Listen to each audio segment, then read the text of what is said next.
The Christmas season is a busy time of year. All of us can attest to that.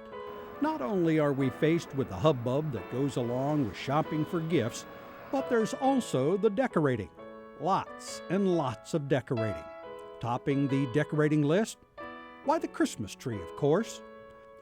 They come in all shapes and sizes, but I'm not talking about the artificial ones. I'm talking about a real Christmas tree.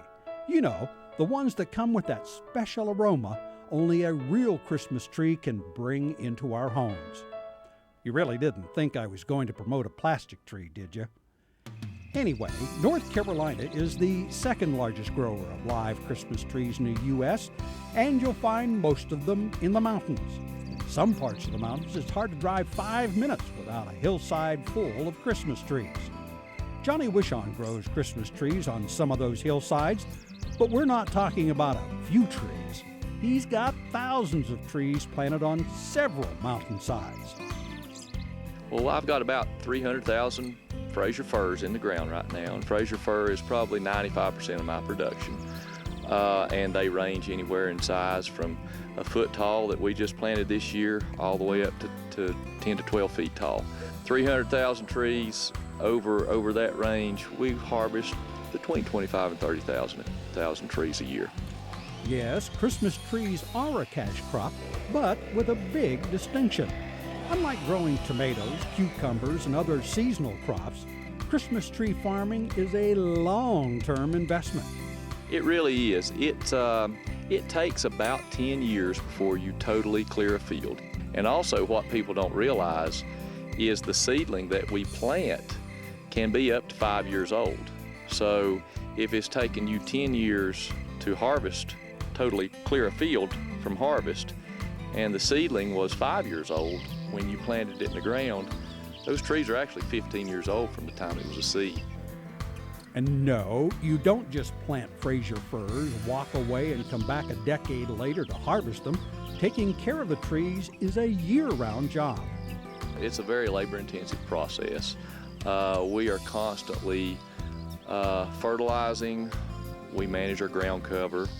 We do a lot of clover planting, which gives us a free source of nitrogen and suppresses some of the other weeds. These trees have to be sheared once a year.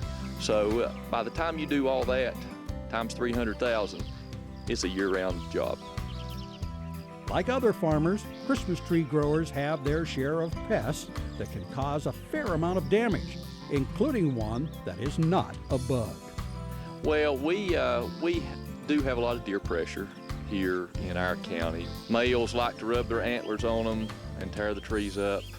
They have started actually eating the trees, so we have started spraying actually organic repellents.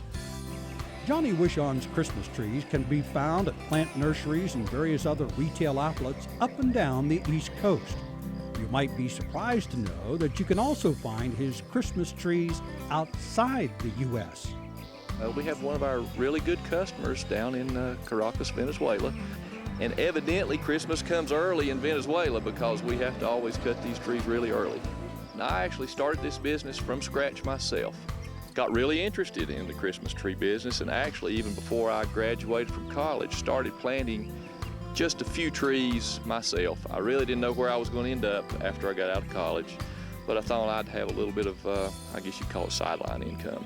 It's a long-term process, so I actually taught school for 10 years, kind of grew trees on the side, and after 10 years I had enough trees going to market that I could, I guess, pay my mortgage. So I quit teaching and became my own boss and went into full-time tree farming.